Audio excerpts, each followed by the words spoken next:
morning, everybody. We're at Park Inn by Radisson. It's beautiful out here. The weather is a little crisp, but it's still warm. And today's conversation is all about creating a strong brand identity. In this day and age, it doesn't matter whether you own a business or not. You yourself, you are a brand, ladies and gentlemen. Let me break it down to you.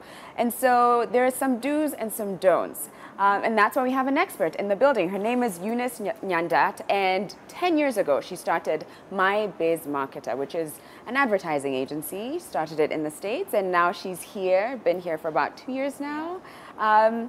Welcome. Thank you. Eunice. Thank you for having me. No, our absolute pleasure. She just confessed that this is her first interview.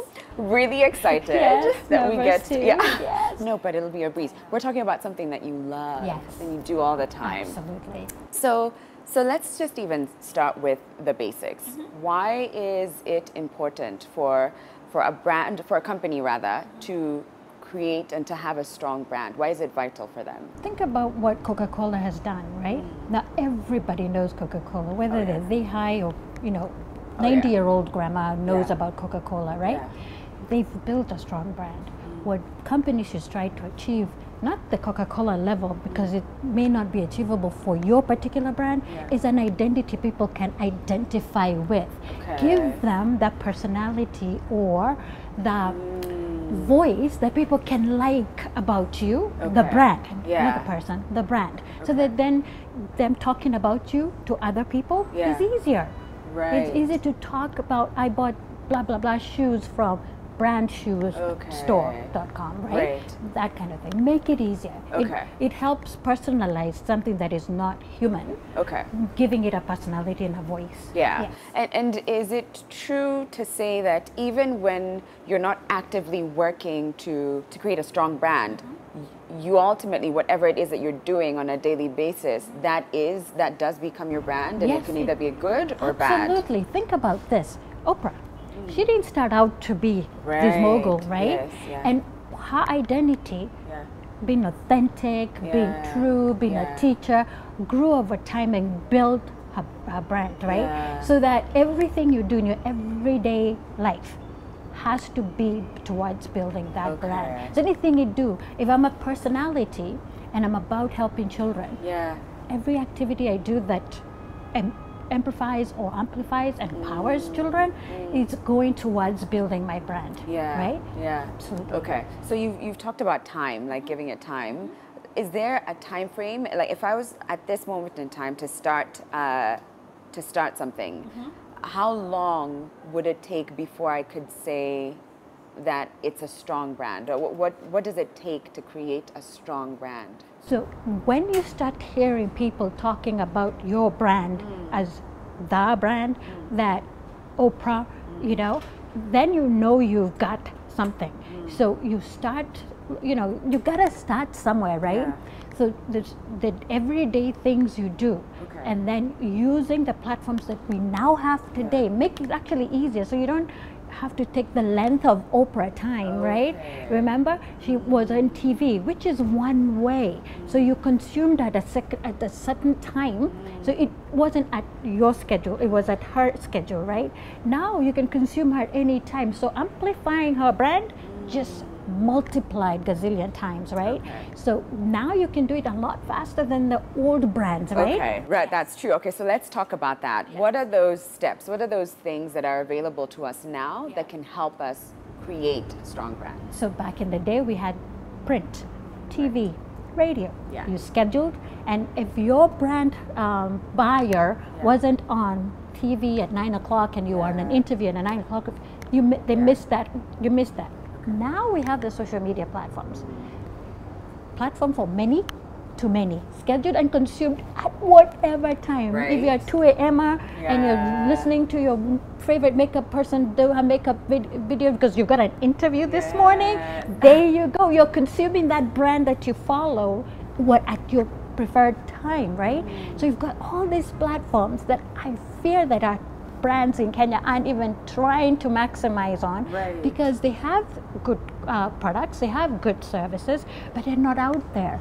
Their voices are not being heard, right? So we have the social media platforms like the Instagram, the YouTubes, that is a channel for all. If you couldn't get a TV show, create one on YouTube. Right, exactly. And it's, I mean, it's being consumed almost at the same rate as a lot of what's on TV right now. Yes. So let's talk about that, like social media and how companies, you know, could use that platform, because I think it can be daunting. You know, it's also, it's a great way for you to talk about your brand, but it's also a way for people to have access and talk to you and tell you what you're doing wrong. And so but you want that though. So okay, so then how should companies go about navigating this social media space? So you're brand new company, first create that voice. What do you want to be known for? Okay, right. How do you want to be seen? Uh-huh. What do you want to be associated with? Okay. And then identify those platforms where your tribe lives. Okay. If your tribe lives on Instagram, then you want to do Instagram. If your tribe lives on YouTube or Twitter, choose the platform wisely. It's not for all. And you're not being asked to be on all because you don't have to be on all because every channel has its strength, right? So if you're not choosing the strength, the channel that fits the strength, that matches your tribe, meaning if I was buying shoes, where do you think I should live? YouTube or Instagram. There you go. Now I could do a commercial on YouTube that leads to Instagram, right? So you live there. And I always say, own the platforms first. So the website is the first place because that's yours. If Instagram went bye-bye today, bye-bye your brand if it only lives on Instagram, right? So begin by an asset that you own, a channel that's yours, that's your website, right? And then diversify with those other, those sprinkle back to the website, bring your audience back to your website. So start with the website, identify a platform that your tribe is in, and then I guess start the conversation. But when it comes to that, how much freedom does a company have to create a personality or a voice that's unique? Because, you know, to which extent can they be fun in themselves versus be a company? We're talking about burgers today. It's all about the brand personality. Look at what Coke does. There's serious stuff that Coke does, and there's fun stuff that Coke does, right? I'm going back to Coke because it actually approached every platform and tries to trickle everywhere because its audience is everywhere. It's a little kids, so it can be on YouTube. It's on, you know, the teenagers or the youth. So it can play on any platform right now. But remember what your brand is. We're selling shoes, say for example, right? And our buyers are 20-something women, right? Where do they live? So Instagram, right? So we play and we want to decide how do we want our tribe to perceive us? Are we for the serious woman? And then what's the fun side of the serious woman? So we bring that out, right? But it's our brand dictates and drives the conversation because there will be a time where the brand is controlled by the tribe. What do you mean by that? I mean this. For example, something goes wrong, right? And one little, say, customer service issue that really the brand had anticipated, and because we are many to many now, I can tell all my girlfriends, listen, I bought shoes from them and they didn't take care of me, right? The shoes were one size wrong or whatever, and now I'm this influencer person that is blogging about the brand. It may then take over what the brand communications are, in that what do you decide as a brand to do, right? So the clever brands will be maximize on this wave of it may appear as negative but turning it into positive, right? So if you let it live there, not addressed, so it's been taken over. So now one brand perception was driven by one influencer or one hot mama there going, I didn't like their shoes, and so that's it. That is so, you know, it takes me back. I don't know if you've heard about the Fire Festival, but it's this festival that was set up and it sort of just ended up being a huge scam. But then to build up the festival, they used all these big names, these big models, and it was like huge. And it, you know, they were trying to create this like beautiful, like dreamy island vibe, and it worked. And a lot of people were buying tickets. But what brought it tumbling down was this one kid with a couple thousand followers, not that many, and a picture that he posted of a sandwich that was so bleh, and that brought everything tumbling down. I mean, there's a lot more wrong about the festival, but it speaks to what you're saying. Exactly. That one person. Yeah, one and person. if you don't address it. And by the way, don't go address it under the covers. Right. Be transparent. Take it head on, because that becomes a teachable moment, because the next lady buying shoes from you will either buy with confidence that if something's wrong with the shoes they send me, they'll take care of me. Right. So I see brands going under the covers, and my biggest advice is do not take the conversation undercover. This is the time for you to shine. Own it, run with it. I hear you, and that's exactly what they did, because the festival was a big flop and people were complaining, but it took so long for them to address those issues. And instead, all these other pictures of what was going wrong with the festival started coming up, and they still weren't saying anything. And maybe there were even good parts about it, and they got drowned out by that. Yeah. So well, that festival was just all bad, but you never know. There could have been 2-3 pictures of a good sandwich. I don't know. Yeah, but they didn't maximize on that. Exactly. That's a big one. Yes, that's a big one. Absolutely. So we've talked a lot about like product branding and corporate. Let me ask, how different is it if you've got a personal brand and you're trying to navigate social media specifically? Same rules apply. Same rules apply. Okay. So you've got a troll. You're a personal brand. Yeah. Fitness, and you've got this great product and you believe in it, but then you've got this troll that comes over and says all manner of things.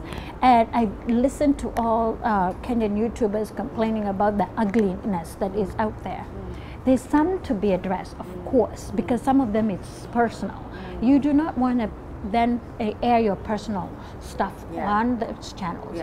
But if it's something legitimately towards your brand, that is towards your product, address it, talk about it. If somebody didn't like the experience, then talk to them about how would they want to experience this, right? So that then that way the people coming after, because of course everybody's going to talk about that thing that happened and you didn't address it, it amplifies it, and because you're not shedding any light, you're not shining the light on it, that brews into something that you didn't anticipate it to brew to, right? So if anything, transparency helps you. It's the cure-all.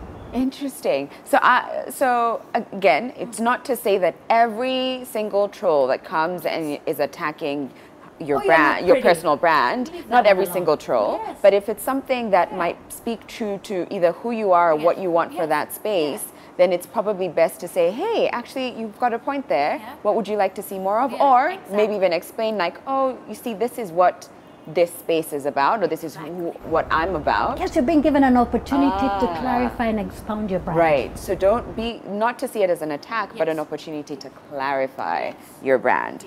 Okay. Woo! So much I've learned in just like a couple of minutes. So how do you then make your brand stand out in a space where there's everybody on social media? There's everybody with access to all these different brands and individuals and products. How do you make your brand stand out? You have a tribe. If you go into it believing you have a tribe, you're making content for that tribe. Not everybody, that tribe. The mistake we make is going out, and I call this spraying and praying. Oh my God, boom, there's a video. Let's hope somebody's coming. Look, 3 views, that's bad, right? But no. Who's your tribe?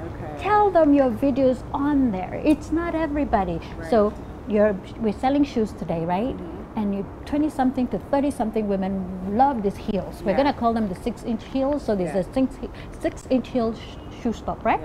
So if you know that maybe there's some 30 and 40 and 50-something women wearing these heels, those will be the gravy coming in. But your target market is that exciting woman who wants to wear the 6-inch heel because it makes us take that, right?